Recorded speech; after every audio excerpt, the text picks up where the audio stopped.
Okay, my talk tonight is on a right intention. In all things, God wants us to have a right intention. That means He wants us to have a supernatural purpose in whatever we think, do, or say. Whether we seek to avoid hell, diminish our purgatory a little bit, or gain heaven. Such motives are supernatural and therefore are right intentions. Okay, so true, we are often unaware of our motives, but as long as we are not in mortal sin and our actions agree with God's law, we have a right intention. Our intentions will be more firm if we obtain more grace to help us by prayer and sacrifice and with the increased use of God's sacraments. To seek more grace.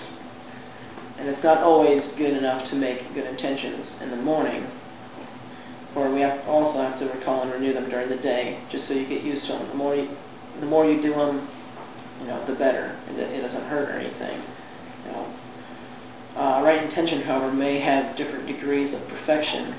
So when you do something simply to please God, your intention is higher than if you were to think of something to your own advantage, or someone else, or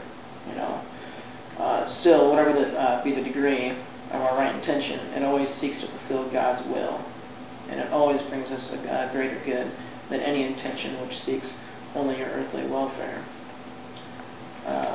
Regardless of feelings, moods, prejudices, or preferences, strive to maintain a right intention at all times. As soon as our natural desires contradict God's will, check them as you would any other foolish intention. We should never let life's daily events disturb nor affect us too much.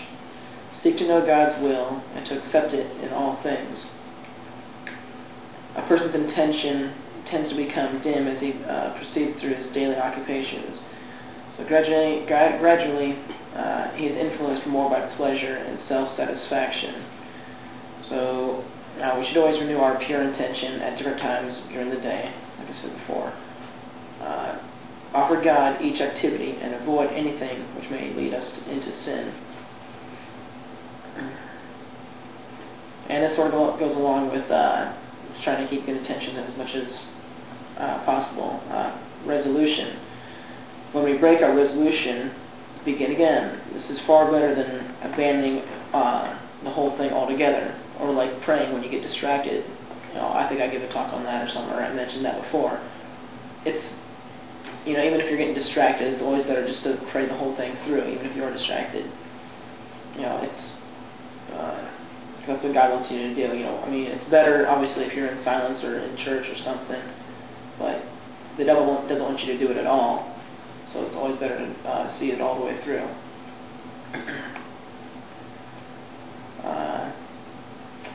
Anyone can make good resolutions, but keeping them and renewing them is the work of a real man.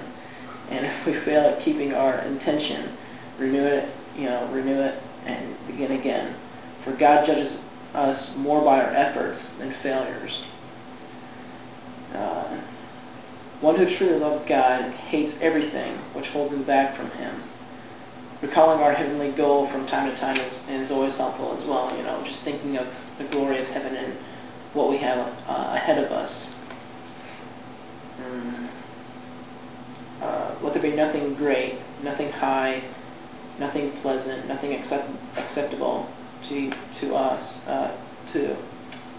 Let there be nothing great, high, pleasant, nothing acceptable to you unless it helps to follow God's will.